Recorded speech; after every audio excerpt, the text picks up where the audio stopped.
मैं पता लगाता हूँ, तू माल लूटने के लिए तैयार रहना।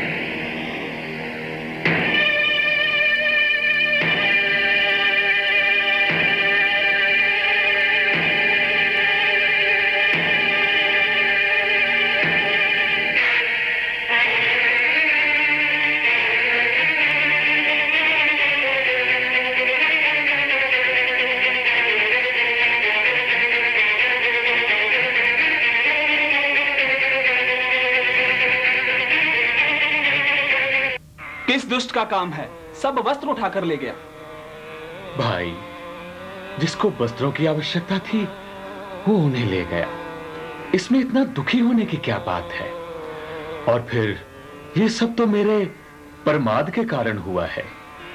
अतः मैं अपने प्रमाद का प्रायश्चित करूंगा। मैं अतिरिक्त वस्त्रों से रहित रहकर अपने प्रमाद का त्याग कर सच्चे साधु धर्म का पालन करूंगा और इस चतुर्मास में नए वस्त्रों को ग्रहण भी नहीं करूंगा। महाराज, उस चोर को ढूंढकर अवश्य दंड दिया जाए। उसे किस बात का दंड देना चाहते हैं आप? मुझे तो मेरी घोर निद्रा का दंड मिला है। एक साधु को इतना उन्मुक्त होकर सोना शोभा नहीं देता। जो व्यक्ति सोता है वो अपना सर्वस्व खो देता है।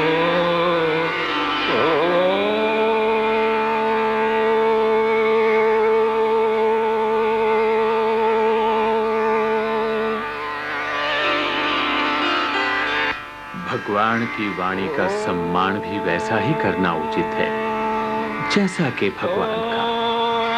भक्ति पूर्वक किया हुआ स्वाध्याय कर्म क्षय और शांति का कारण बनता है। बुद्धिमान को उपदेश की आवश्यकता नहीं रहती, वह स्वयं ही अपने कृत्यों को समझता है।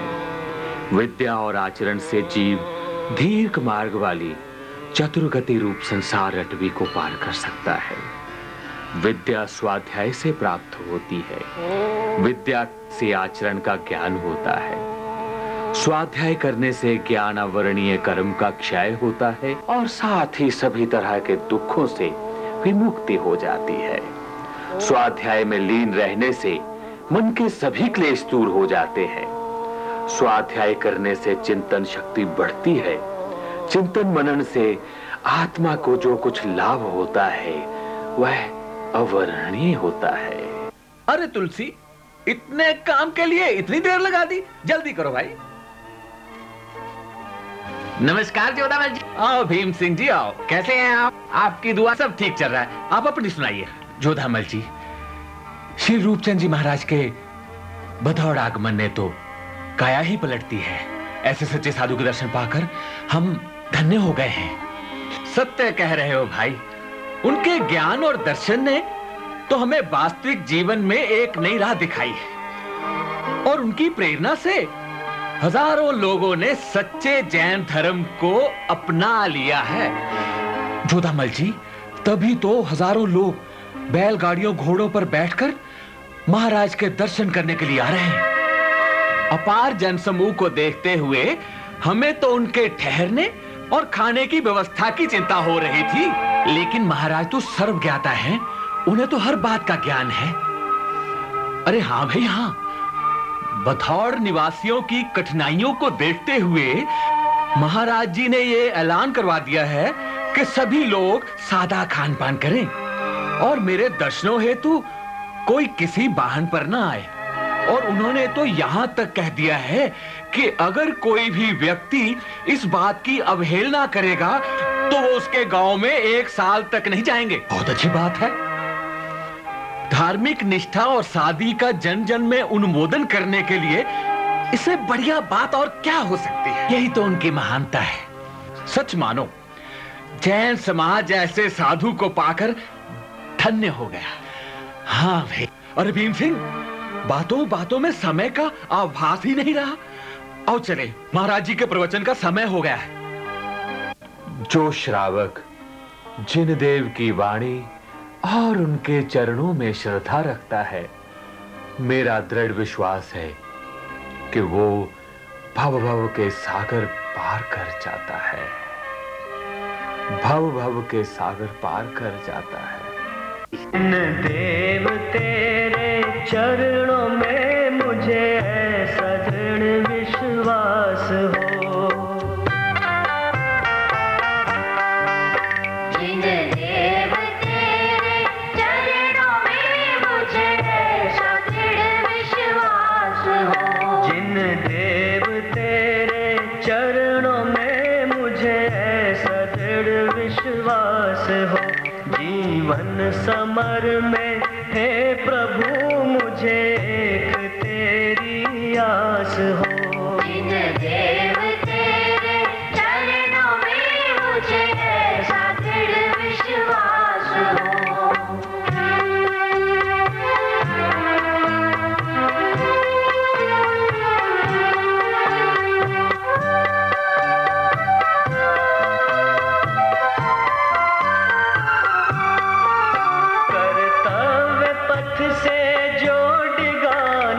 विघन गण आवे मुझे।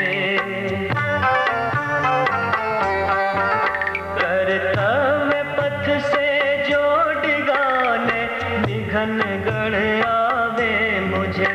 संतोष भक्ति और दया का मंत्र मेरे पास हो। जिन देव तेरे चरणों में मुझे ऐसा दृढ़ विश्वास हो।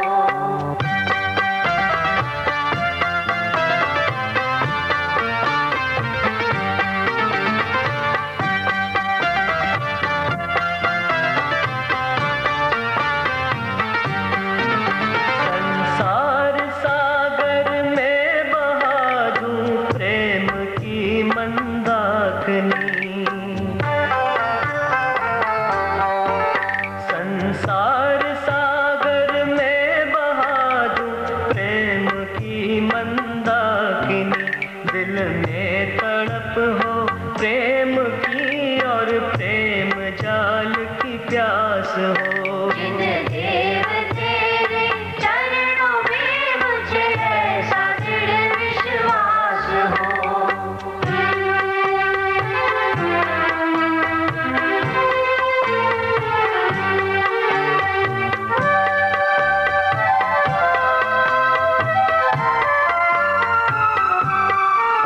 निज भाव भाषा देश का गौरव मुझे दिन रात हो।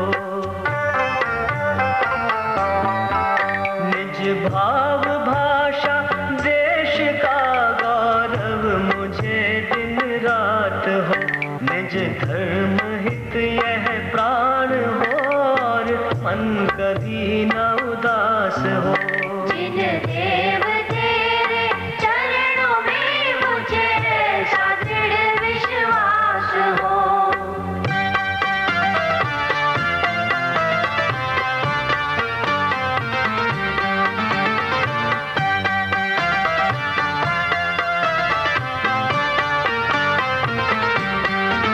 संसार सागर में न भटके नाव मेरी है प्रभु।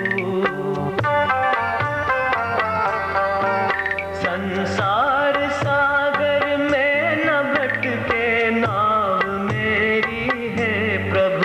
मैं खुद खिवैया बन सकूं वह शक्ति मेरे पास हो। जिन देव तेरे चरणों में मुझे ऐसा दृढ़ विश्वास हो।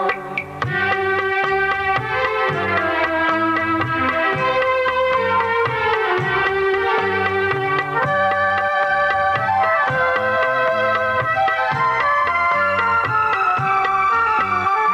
बालपन में ब्रह्मचारी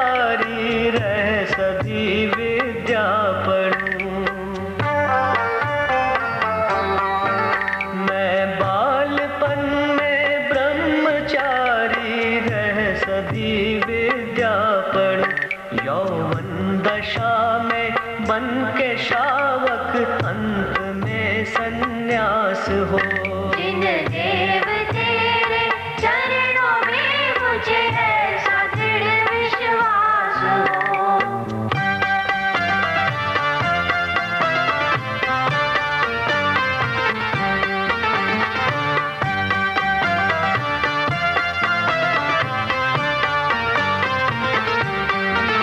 यह आत्मा ही बन सके ऐ राम खुद परमात्मा। यह आत्मा ही बन सके ऐ राम खुद परमात्मा।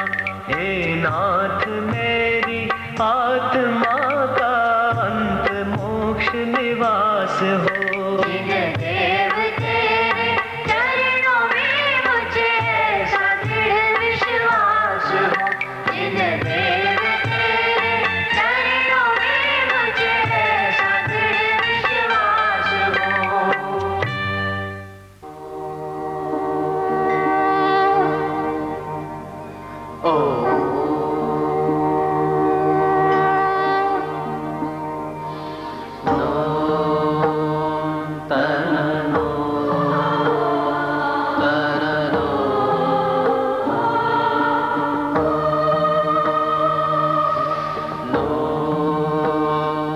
महाराज प्रणाम।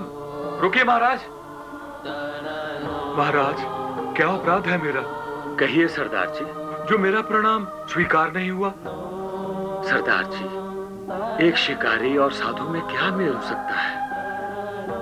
हाँ, यदि आप शिकार का परित्याग कर दें तो ये साधु अपना भाव प्रकट कर सकता है। महाराज, मेरे कोई संतान नहीं है। धन, जमीन, यश, वैभव सब कुछ है। शिकार तो मैं केवल समय बिताने और मन बहलाने का साधन बना रखा है। यदि संतान हो जाए तो मैं शिकार करना छोड़ दूंगा। सरदार जी, परोपकार में निस्संदेह अपना ही भला है। यदि आप दूसरों का भला करोगे तो आपका अपना ही भला होगा। हाँ, जहां तक संतान का प्रश्न है तो मेरे कहने अथवा ना कहने पर यह निर्भर नहीं करता। ये तो आपके अपने भाग्य की बात है। अच्छा, अब मैं चलता हूं।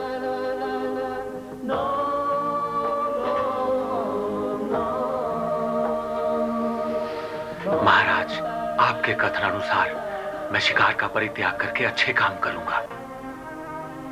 विनया मूलो धमो, विनया मूलो जिन शासनो। विनय से संपत्ति, अविनय से विपत्ति। विनय से गुणों का विकास और दुखों का नाश। विनय से सुगति और अविनय से दुर्गति मिलती है। उत्तम पुरुषों की संगत में रहने से, उनके साथ बैठने से, उनके साथ बोलचाल रखने से, उनके संसर्ग में रहने से, समय का सदुपयोग करते हुए विद्या को प्राप्त करने से विनय की प्राप्ति होती है। विनयवान ही आचार्य एवं गुरु का कृपा पात्र बनता है। विनय के बिना ज्ञान की प्राप्ति ही नहीं होती और बिना ज्ञान के जीवन में सदचरित्र नहीं उतर पाता। जो शिष्य गुरुजनों की आज्ञा का उल्लंघन करता है, गुरुजनों के सानिध्य से दूर रहता है, जो गुरुजनों की आज्ञा के प्रतिकूल आचरण करता है और जो तत्व ज्ञान से रहित है, वही शिष्य अविनित कहलाता है। विनय के अनेक अर्थ हैं, जैसे कि नम्रता, सभ्यता, भक्ति, प्रणाम, धर्म अनुशासन, शिक्षा, संयम, अनुवर्तन, दूरीकरण, अनुनय इत्यादि।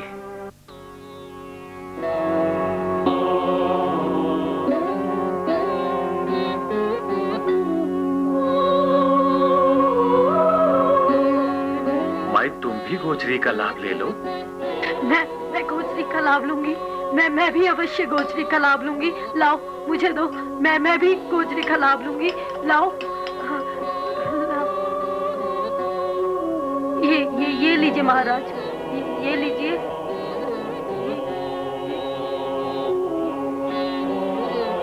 माई जरा देख कर डालो। मैं देख कर डालूं? हाँ माई जरा देख कर डालो।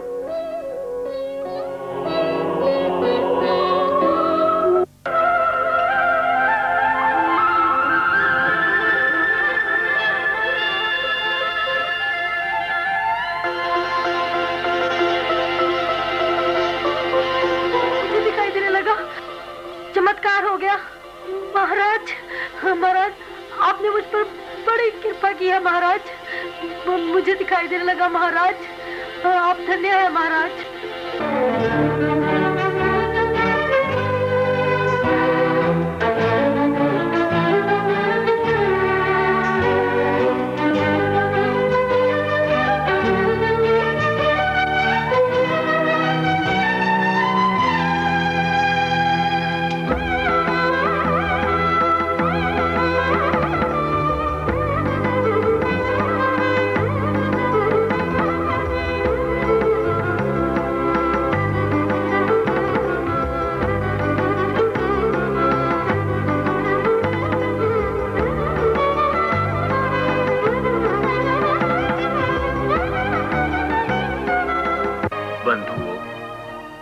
भगवान महावीर की दिव्य वाणी में कहा गया है कि जब मनुष्य संयमी होता है तब वह पूज्य बन जाता है, लेकिन संयम से जब गिर जाता है तब वह अपूजनीय हो जाता है।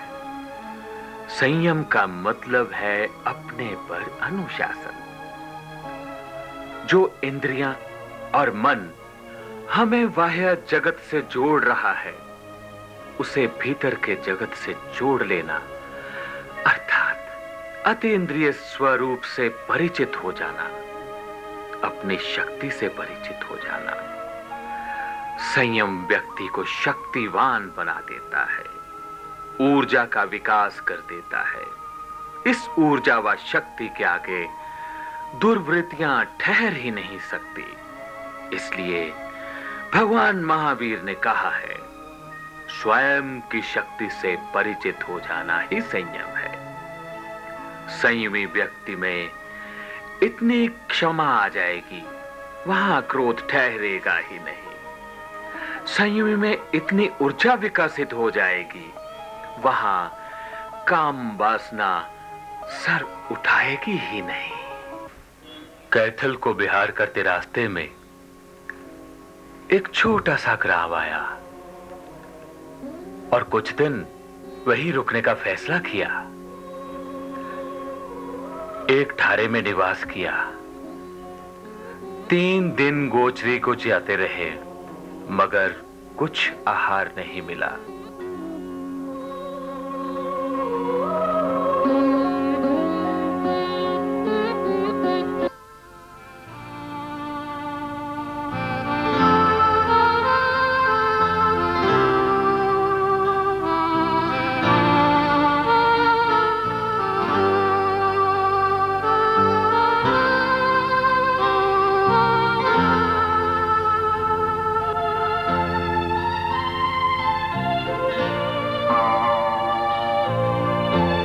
महाराज, महाराज,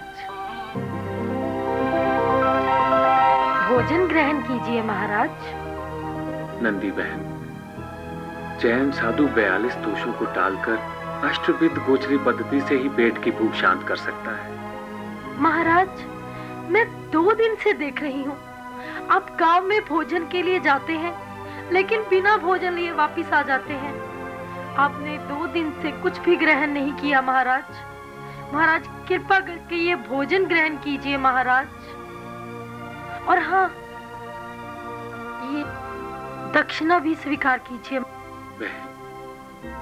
मैं आपकी भावनाओं को समझता हूँ, लेकिन द्रव्य क्षेत्र, काल और भावों को देखते हुए साधु अभिग्रह को धारण करके ही गोचरी करता है, और दक्षिणा तो कभी भी स्वीकार नहीं कर सकते। महाराज, आप भोजन तो ग्रहण कीजिए।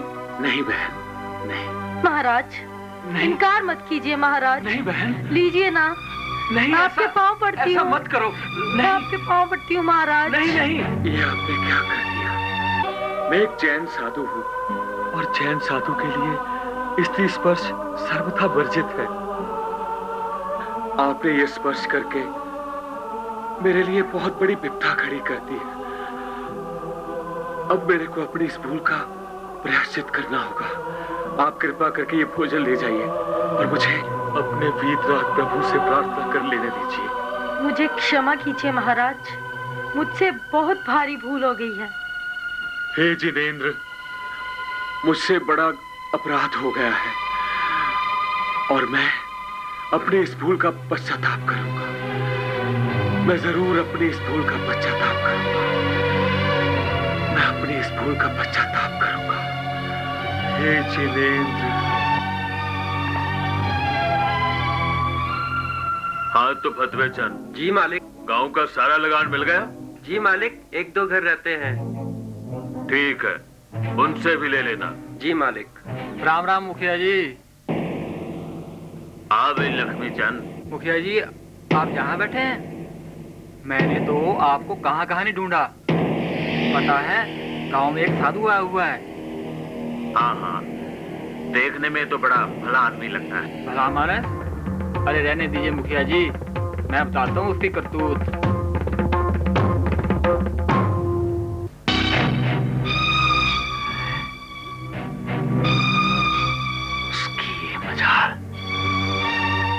उसकी नेमत कि मेरे घर की इज्जत पर नहीं छोड़ूंगा मैं उसे, नहीं छोड़ूंगा। अरे घर की इज्जत पर हाथ डाला, मैं नहीं छोड़ूंगा उसे। आखिर वो अपने आप को समझता क्या है? नहीं छोड़ूंगा उसे।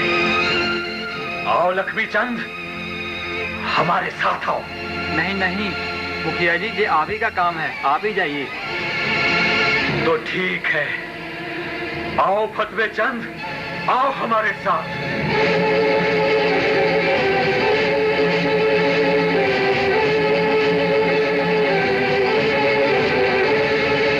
अरे ओ बाबा, कथा के ढोंगे चाहता फिरता है तू, पाखंडी बाबा है तू।